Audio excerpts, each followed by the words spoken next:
नमस्कार आदाब दोस्तों। तो चलिए आज हम फिर लाए हैं देश दुनिया की तमाम छोटी बड़ी ब्रेकिंग न्यूज। तो खबरों को स्टार्ट करने से पहले आपसे छोटी सी रिक्वेस्ट है दोस्तों, अगर चैनल पर नए हैं तो चैनल को सब्सक्राइब करें, नोटिफिकेशन को ऑन करिए और वीडियो को लाइक करें, अपने दोस्तों के साथ ज्यादा से ज्यादा शेयर करें। तो आज की सबसे पहली और बड़ी खबर में आपको अपने पहले पॉडकास्ट में तमिलनाडु के मुख्यमंत्री एम.के. स्टालिन ने सोमवार को कहा कि पूरे देश को मणिपुर और हरियाणा बनने से रोकने के लिए अगले लोकसभा चुनाव इंडिया अलायंस की जीतना होगा। इस दौरान उन्होंने भारतीय जनता पार्टी पर नफरत फैलाने का आरोप लगाया और 28 विपक्षी दलों के इंडिया गठबंधन को देश के सामने आने वाली कई समस्याओं के समाधान के रूप में पेश किया।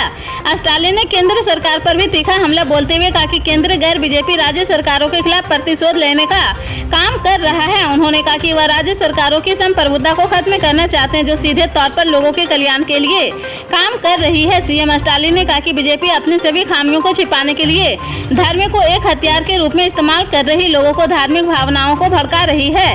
विपक्षी गुट में शामिल द्रविड़ मुनेत्र कड़गाम के प्रमुख स्टालिन ने मणिपुर हिंसा और पिछले महीने हरियाणा के नूह जिले में हुए दंगों के लिए बीजेपी को जिम्मेदार ठहराया है।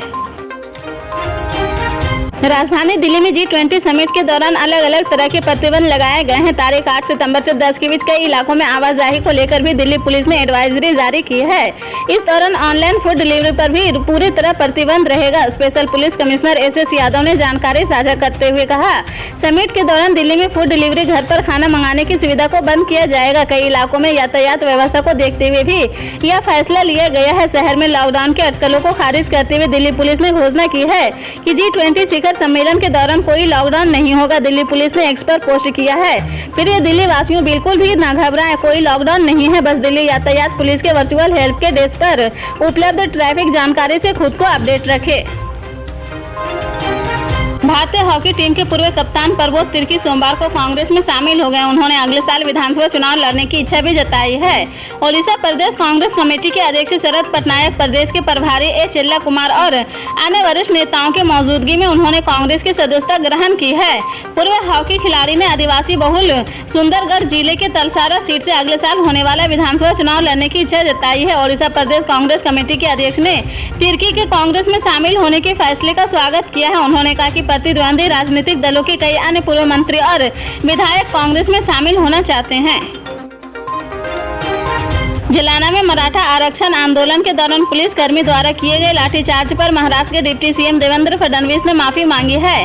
दरअसल इस घटना के बाद मुंबई में CM Eknath Shinde, deputy CM Fadnavis और डिप्टी सीएम अजित पवार ने बैठक की है और फिर से प्रेस को संबोधित कर बयान जारी किया है। प्रेस कॉन्फ्रेंस में फडणवीस ने कहा कि जलाना की घटना दुखद है, पुलिस द्वारा लाठीचार्ज किया जाना दुखद है, बल प्रयोग का कोई समर्थन नहीं ला कर सकता है।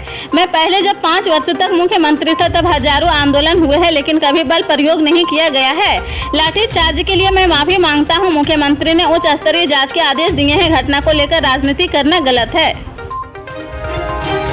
जम्मू कश्मीर के सियासी जिले के चसाना के पास सोमवार को सर्च ऑपरेशन के दौरान भारतीय सेना और आतंकवादियों के बीच मुठभेड़ हुई है।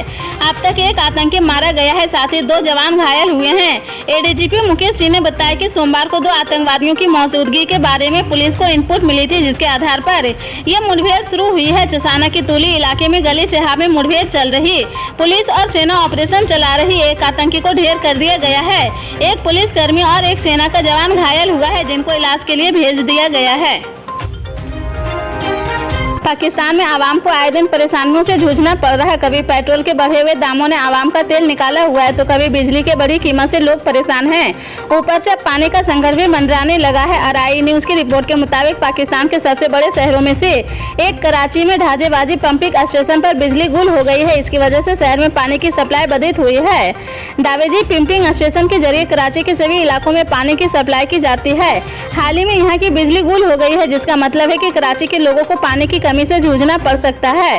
वाटर कॉर्पोरेशन के प्रवक्ता ने बताया कि 72 इंच के व्यास वाली लाइन बिजली गुल होने से बाधित हुई है। इस लाइन नंबर 5 के तौर पर जाना चाहता है। कराची इन दिनों गर्मी भी अच्छी खासी पड़ रही, जिसने लोगों की टेंशन बढ़ा दी है। सुप्रीम कोर्ट ने नेशनल कॉन्फ्रेंस सांसद मोहम्मद अकबर लोन से लिखित हलफनामा मांगा है कि वह जम्मू कश्मीर को भारत का अभिन्न हिस्सा मानते हैं। लोन अनुच्छेद 370 मामले में मुख्य याचिका करता है। लोन ने विधानसभा में पाकिस्तान जिंदाबाद का नारा लगाया था। अपने भाषणों और बयानों में वह अलगाववाद का समर्थन करते हैं। इस बात की जानकारी मिलने के बाद जजों ने उनसे हलफनामा दाखिल कर कहने को कहा है वह देश की अखंडता के पक्ष में है और जम्मू कश्मीर को भारत का अभिन्न हिस्सा मानते हैं। मोहम्मद अकबर लोन अनुच्छेद 370 मामले के याचिकाकर्ताओं की सूची में पहले नंबर पर है। वरिष्ठ वकील कपिल सिब्बल ने उनके लिए पेश हो रहे हैं। अपने जिरह के दौरान सिब्बल ने जम्मू कश्मीर में जमानत संग्रह करवाने का सुझाव दिया था। चीफ जस्टिस DY चंद्रचूड़ की अध्यक्षता वाली 5 जजों की संविधान पीठ ने तुरंत इस मांग को ठुकरा दिया था। जजों ने साफ कहा था कि भारत के संविधान में ऐसी कोई व्यवस्था नहीं है। इसी तरह की पल पल के अपडेट जानने के लिए जुड़े रहे हमारे